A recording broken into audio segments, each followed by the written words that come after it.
Hi, and welcome back. Today I'll show you how I built an office for my Ute Creek Railroad. This is an On18 Mini layout that I'm working on. But I also want to tell you about Calvin Witt. He's the maker of this kit.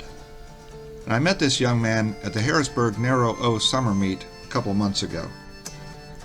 He had brought a number of these laser cut kits from California with him, and his show table was a big hit. Now what I picked up from him was the blacksmith shop, which I knew I could probably turn into any building that I wanted to. This is his storefront on Etsy, and you can see some of the kits that he has available. Now it's a very basic kit. It's laser cut walls and tissue windows and some detail parts. And for the show special of just $10, I couldn't pass it up.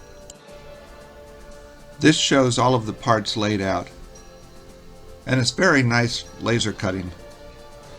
The first thing I did was use my scraper tool and an X-Acto knife to do some distressing on the boards. I just accentuated the grain on them and cut away a few pieces where the boards would have been rotting.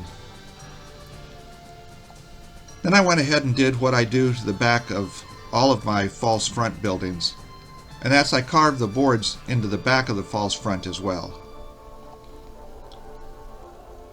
This is a very easy step, and I think it adds something to every false front building. Then I went ahead and braced all the walls. I wasn't going to put an interior in it. Then I used a couple different stains to stain the wood. I wanted it to come out kind of sun-bleached. Then I glued my two corners of the walls together, and once they had dried, I glued the entire building together. I also assembled the set of doors that come in the kit.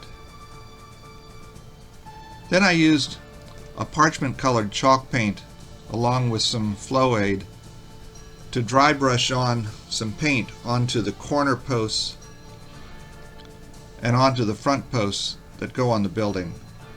And this makes the paint look like it's very faded.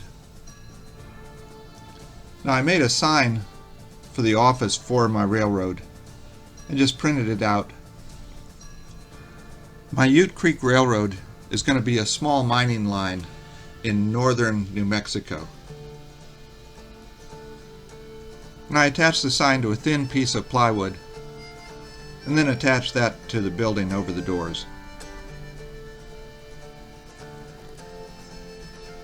Now one other little detail that I like to add is doorknobs to my buildings. And I like using rivets. They're just the right size in this case. Then I used a colored pencil to add some rust coming from many of the nail holes. These watercolor pencils are very easy to work with. You just use a brush with some water to streak them.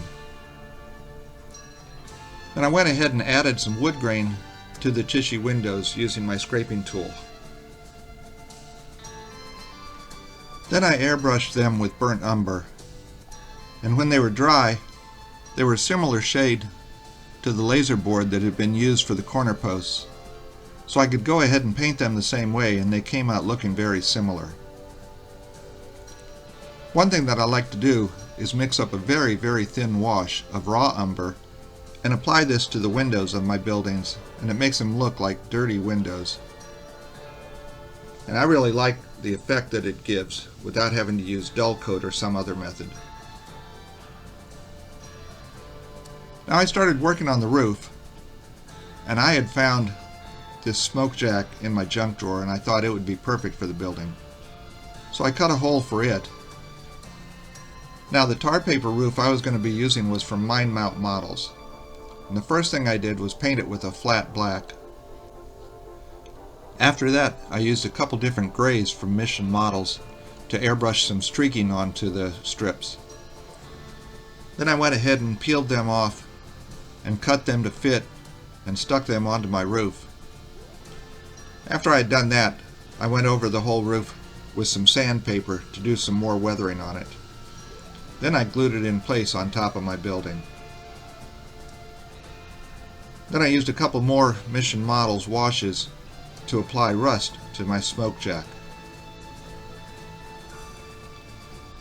Now I started weathering the building, and I like using Artlist pigments for this.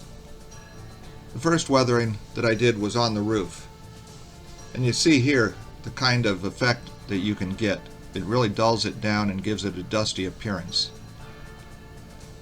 And then I used a couple other shades on the rest of the building just to blend everything together and make it look dirty down near the base. And at this point I was pretty much done with the building. Like I said, it's a simple little kit, and it was a lot of fun to put together, and it went together very quickly. I like Calvin's kits so much that I've ordered 2 more, and they've already arrived. And I also have a set of his sheds which are on order now, and I'm looking forward to putting all of them on my layout as well. This shows the office on my under construction layout, and I can't wait until I finish it to see how it looks in place. And I want to thank you for watching.